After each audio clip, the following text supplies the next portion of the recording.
Hi అండి, this is JMK. నేను last ఒక 10 to 15 years నుంచి ఒబేస్ ఉండటం వల్ల చాలా ఇబ్బంది పడ్డాను. లైక్ బయటికి వెళ్ళటం కష్టమైపోయింది. ఫ్రెండ్స్తో కలిసి బీచెస్ కానీ టెంపుల్స్ కానీ వెళ్ళటం చాలా కష్టమైపోయింది.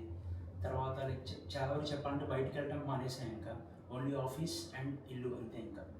ఇంకా చాలా రోజుల తర్వాత ఇంకెన్ని రోజులు ఇలా అని చెప్పి నేను రీసెర్చ్ చేయడం జరిగింది.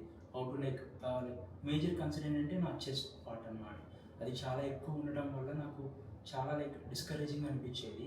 అప్పుడు సర్చ్ చేస్తున్నప్పుడు I was like gone through the scalp site అనమాట. అండ్ ఇక్కడికి డాక్టర్ దగ్గరికి వచ్చి కన్సల్ట్ అవ్వడం జరిగింది. కన్సల్ట్ అయిన తర్వాత I was like very happy అనమాట. The way they receive at the same time doctor మనకి ఎక్స్ప్లెయిన్ చేసే విధానం కానీ అండ్ ప్రైజింగ్ కూడా బయటతో పోల్చుకుంటే వెరీ లైక్ బాగుందన్నమాట. లైక్ మరీ అంత ఎక్కువ లేకుండా at the same time like వీళ్ళ స్టాఫ్ కేర్ కూడా చాలా బాగుంటుంది. లాస్ట్ మంత్ నాకు సర్జరీ జరిగింది. సర్జరీకి ముందు నేను చాలా బెండ్ అయి ఉండేవాడిని. బట్ ఇప్పుడు మాత్రం మీరు చూస్తున్నారు కదా, like talking straight forward, like బాగా స్ట్రైట్గా నించోండి. Like up my chest also while talking. ఇంత కాన్ఫిడెన్స్ ఇచ్చారు డాక్టర్ కిరణ్ గారు. So I was like very thankful to doctor Kiran.